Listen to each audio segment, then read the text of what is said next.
Good morning, dear students. Today we shall begin with the second chapter of economics, and the name of the chapter is People as Resource. Under this chapter, we will study about introduction, story of Sakal and Vilas, economic activities by men and women, quality of population, which is dependent on two things, that is education and health.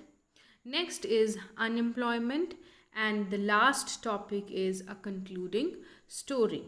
So we will deal with all these topics in various video lessons that I'll be making. So today we shall discuss this introduction part.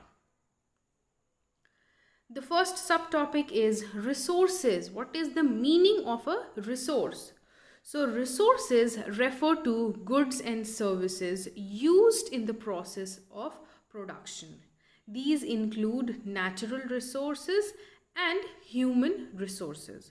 So resources are all those things that are used to produce a particular good or a particular commodity.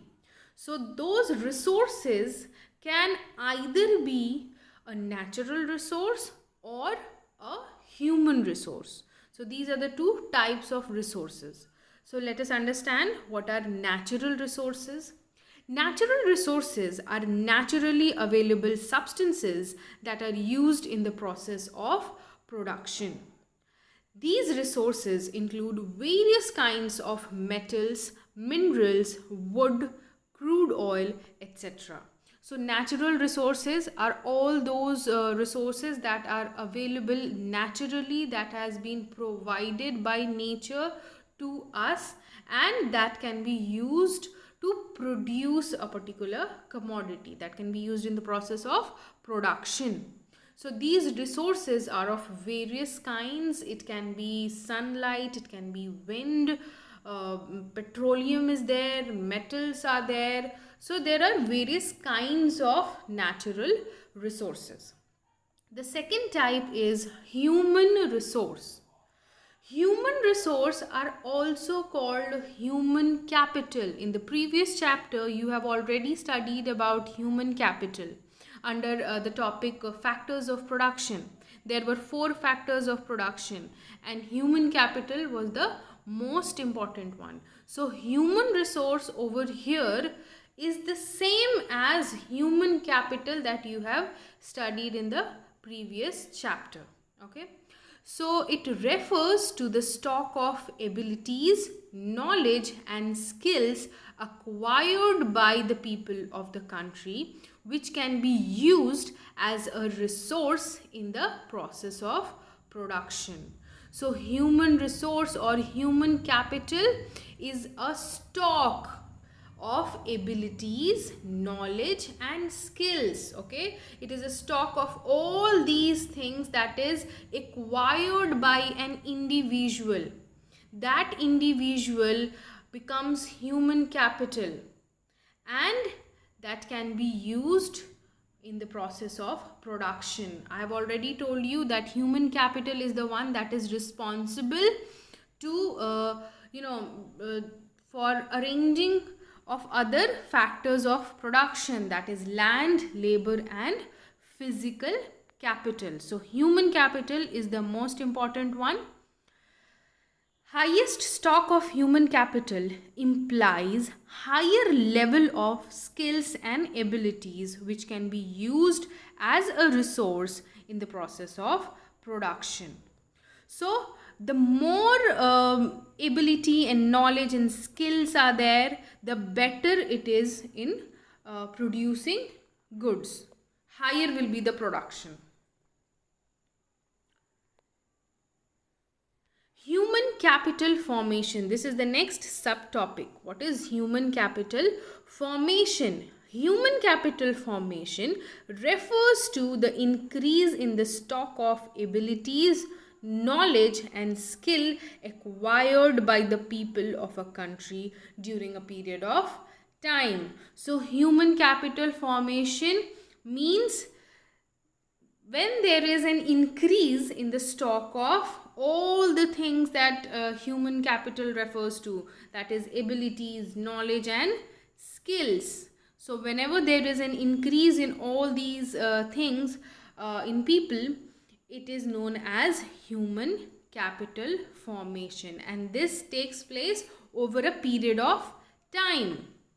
Human capital formation occurs when greater investment is made towards education, productive training, and good health of people, particularly those who are serving or are due to serve as the working population of the country. So, human capital formation is basically a kind of investment that is made in the field of education, in the field of training, or in the field of good healthcare services. Okay, so investment, you already know the money that is put in order to produce a particular commodity. So human capital over here refers to investment.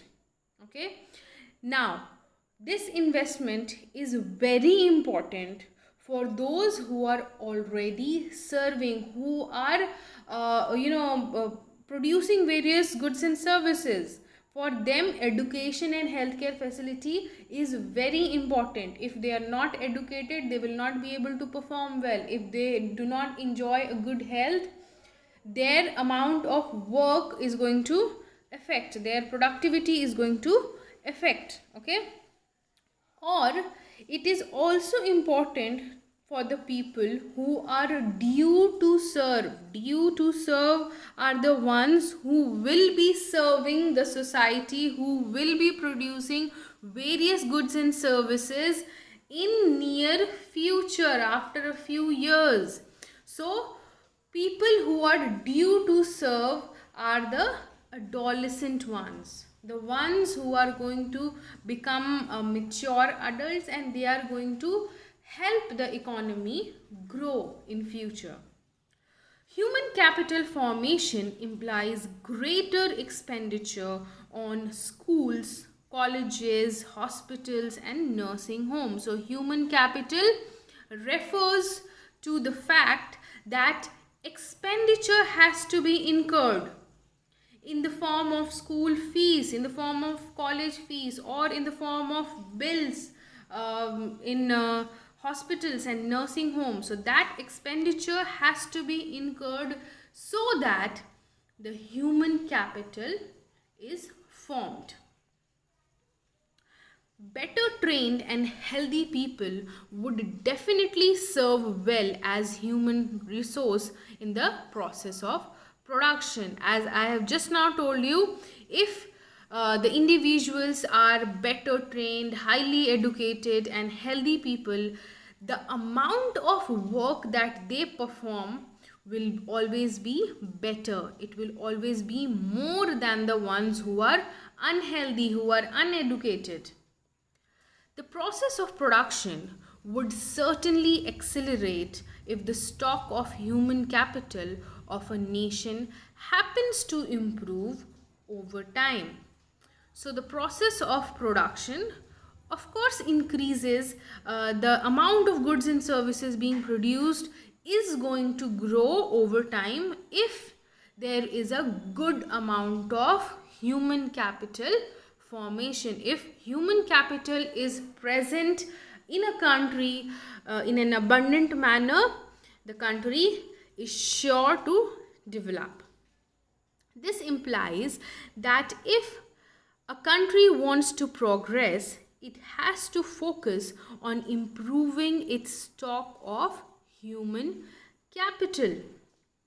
So over here they have said that if a country has to progress, it has to necessarily focus on human capital formation.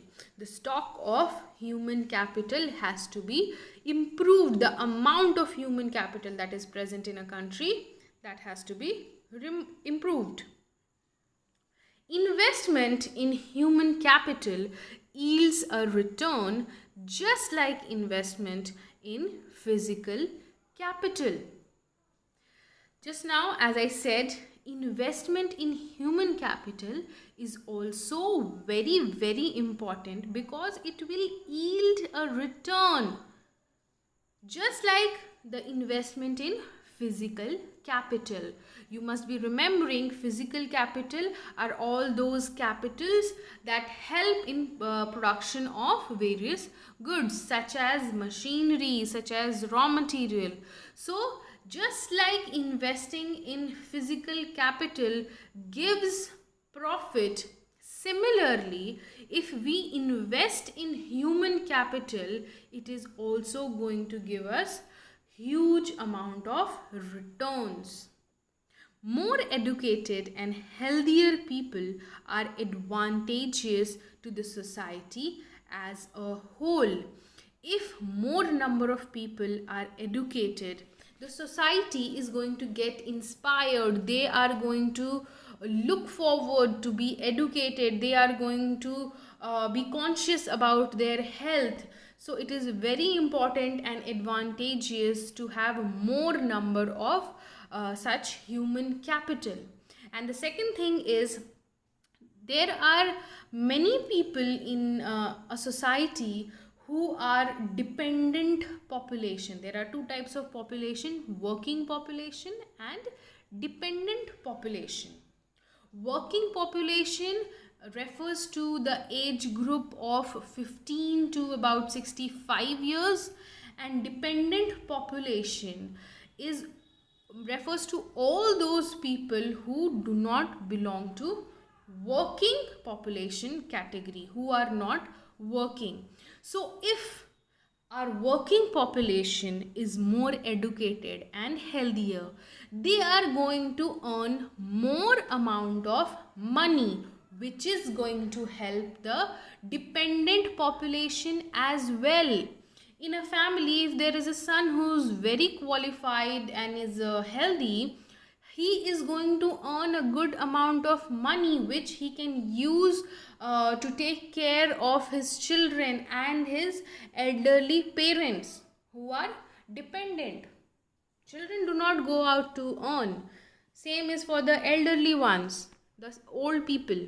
So the more educated and healthier a population is, the better it is for the society also. Now there is this example of the benefit of human capital formation. It has been taken from your NCERT book. India's Green Revolution is a dramatic example of how the input of greater knowledge in the form of improved production technologies can rapidly increase the productivity of scarce land resources. So, during Green Revolution, we saw that the knowledge of improved technology helped a huge amount of people by increasing the production of land. So that was an example of human capital. Good, better educated and healthy people might have formulated a particular formula, a particular seed, HYV seed, and then it was used to improve the production. Similarly, India's IT revolution is a striking instance of how the importance of human capital has come to acquire a higher position than that of material plants and machinery. We know that in India there are huge number of IT staffs, IT personnel, and they are earning very good amount of money. They are proving to be very beneficial to the society, although they are not producing any goods. They are not directly into production, but their knowledge, their education, their skill of using computers is helping them and the economy as a whole. So today we have studied that for many decades in India, a large population has been considered a liability rather than an asset. But a large population need not be a liability. It can be turned into a productive asset by investments in human capital. Greater amount of human capital will lead to greater contribution in gross national product. So, for many decades, it was considered that having a large population like the one our country is having, it is a liability for the economy, it is a liability for the country. But we should be able to convert it into an asset. Now, these two terms, liability and asset, it is very important for you to know the meaning of these two terms. Assets are all those goods, all those commodities that a business owns and can use for their profit, such as a machinery. A machinery is something that a company owns and they can use it for their profit. A liability, on the other hand, is something that a business owes as in they need to pay off. There is an obligation for them to pay it back. So initially a large population was considered a liability. It was considered as a burden on the economy because they needed food to survive, and it was the duty of the economy to sustain their lives, and that is why they were considered a liability. But once they gained education and healthcare facilities, they converted from a liability to an asset. And after converting into an asset, they were able to contribute in different manner, which resulted in greater gross national product, GNP. Gross national product is the value of goods and services that has been produced in an economy by its citizens. Okay, so huge population was considered to be a liability, but through investments in healthcare and educational facilities, they can be converted into assets, which can lead to greater gross national product. So these are the meaning that I have just now explained it to you. Since these terms are very important, that is why I have written the meaning of these terms, so you can go through it. So these are the assignment questions. How does population become a human capital? This is a very easy question. A population can be converted into human capital through investments in education and healthcare facilities. Now the next question is, what is human capital formation? Now in the very first page of your NCERT book, there are 3 points that you can mention over here as the answer of this question. The first line is, human capital is the stock of skill and productive knowledge embodied in people. The second point is, when the existing human resource is further developed by becoming more educated and healthy, we call it human capital formation.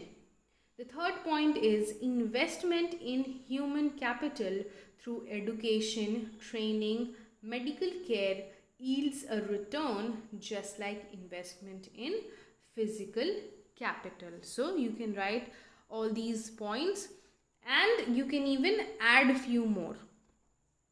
The next question is, how is human capital superior to other resources?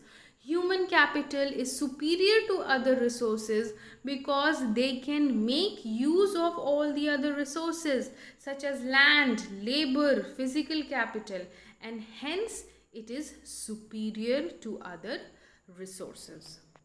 So that is it for today. Thank you.